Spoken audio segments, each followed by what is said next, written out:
Thank you for taking the time. And aside from having to do media, good day for you so far? Yes, everything's been good. Yeah, just getting my day going, honestly. Yeah, Pacific Coast time. So Yes, still coffee o'clock by you? it's coffee o'clock. There you go. That's an impressive wall you have behind you because you see recognition from a couple of different companies, yet somebody painted you, or is that a photo of you or a painting of you? Oh, they're photos. I have like a bunch of them like that go down the wall. So But I don't see any Wera Loca stuff on the wall. there's Loca by Taya. Valkyrie is there. We got Taya here. We got awards up the wall. We got all sorts of things.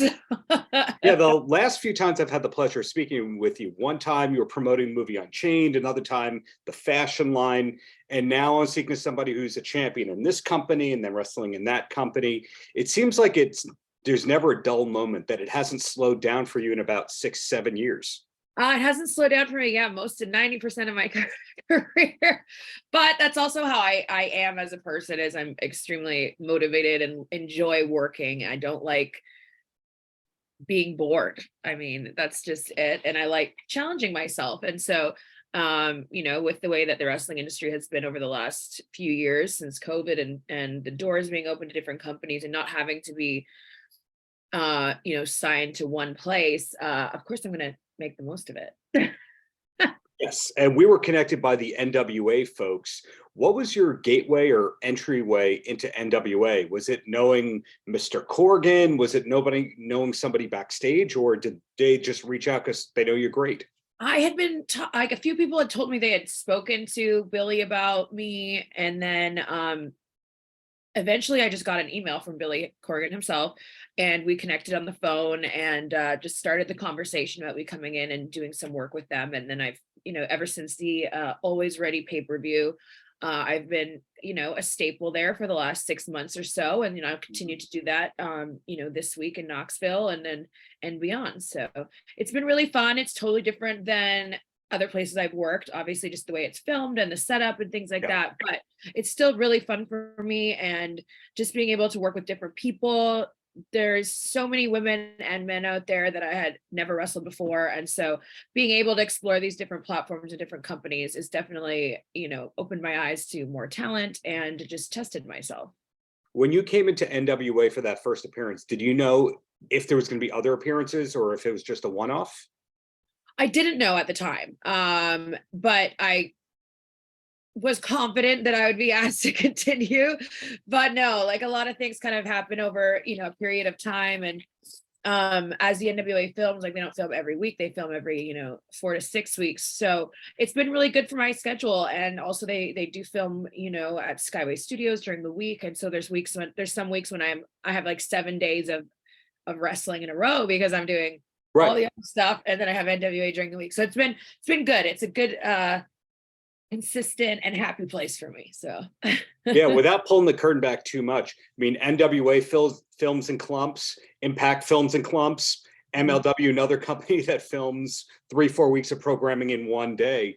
So it must be that you have 6 or 7 days in a row, but then you have 7 weeks where there's nothing by some chance. That's definitely not the case. Oh, okay.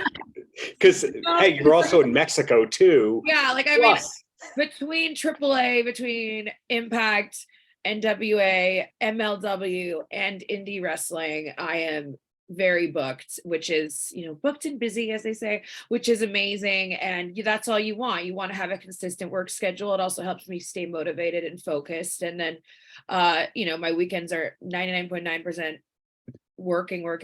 And during the week, I'll have time to do, the other 100 things that I decided I want to do. Well, the career that you have now didn't really exist 10 years ago. By that, I mean, you had to work for the unnamed big company. Maybe a handful of people in the indies did okay. A couple of people in Japan from North America. But for the most part, there wasn't that ability to work in multiple places and be your own boss in a way. When did you start to realize that would be your life? I don't know. My life has always been non-conventional.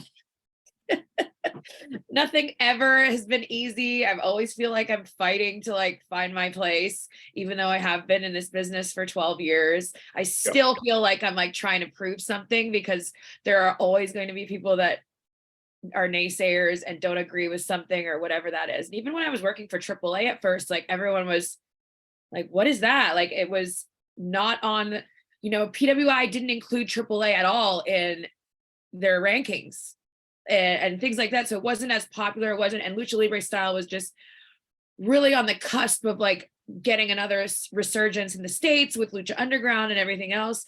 So, I mean, I don't know if I've ever really had a plan that this would be how I'm doing life, but I always knew that I was meant to be a wrestler. I knew that I was meant to be an entertainer. I knew that I was meant to, break those boundaries, learn different styles, and really carve my own spot. My spot didn't exist. I had to really make it myself. Right. And you are the champion in 2 companies right now, or is it 3? I'm 3. I'm a World Tag Team Champion with the Death Dolls and Impact Wrestling. I'm Lucha Libre AAA's Reina de Reinas champion on my fourth title reign, as well as the MLW Featherweight Women's Champion. Impressive. There's not many people who can do that. But something that impresses me even more is how you were able to keep the fact that you were filming for Glow quiet and nobody knew about it until it was canceled. I know. Which I think holding out hope, I think we'll eventually see episodes or a reunion. So I don't think it's totally lost, but you've always been good at keeping secrets where nobody knows where you're going to magically appear. But Glow seems like another level where nobody knew that hundreds of crew people and actors were there for long periods of time. I think that the fact that certain things stay quiet is proof that I have really good, loyal friends.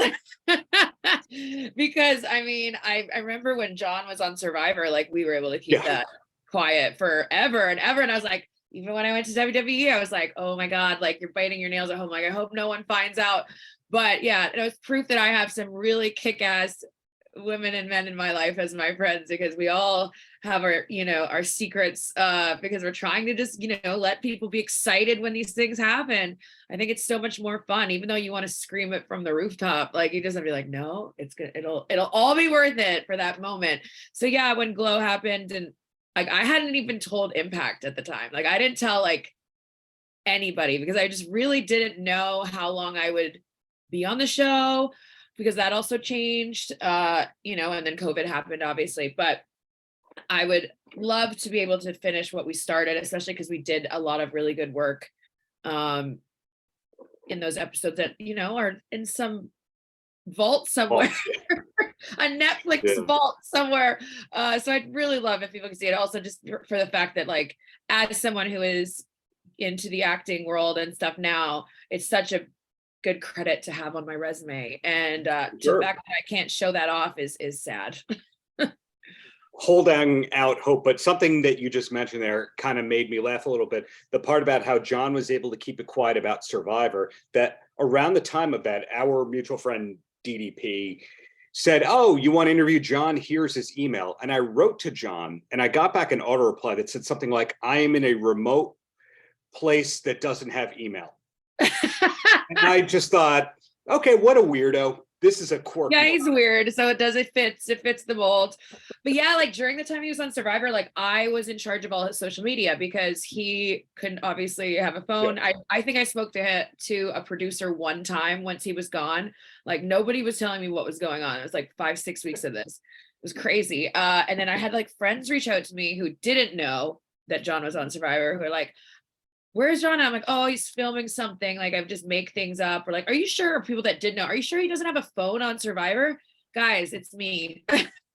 Surprise. Like, I'm the one that's posting on his social. So we had like a system. We had a system going on, and we were able to, keep it quiet. I did get a few messages from like dirt sheets that were, is John doing this? And I was just not answer. Hence why you're always working, and everyone wants to work with you and take the compliment. And my last question, tying in what we've spoken about, is your passions outside of wrestling. You've done plenty, and there's your fashion line, and there's the acting.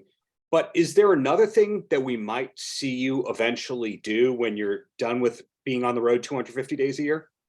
Well, right now, like, I'm sure everyone is, or I hope everyone knows that the Iron Sheik Massacre, a movie that John and I wrote and produced together, is in film festivals. It's already won over 3 awards internationally, nationally, for the film itself. And right now we're working on writing the full-length version of that, because that's something that we really want to, because it's a short, so it's 27 minutes, I believe.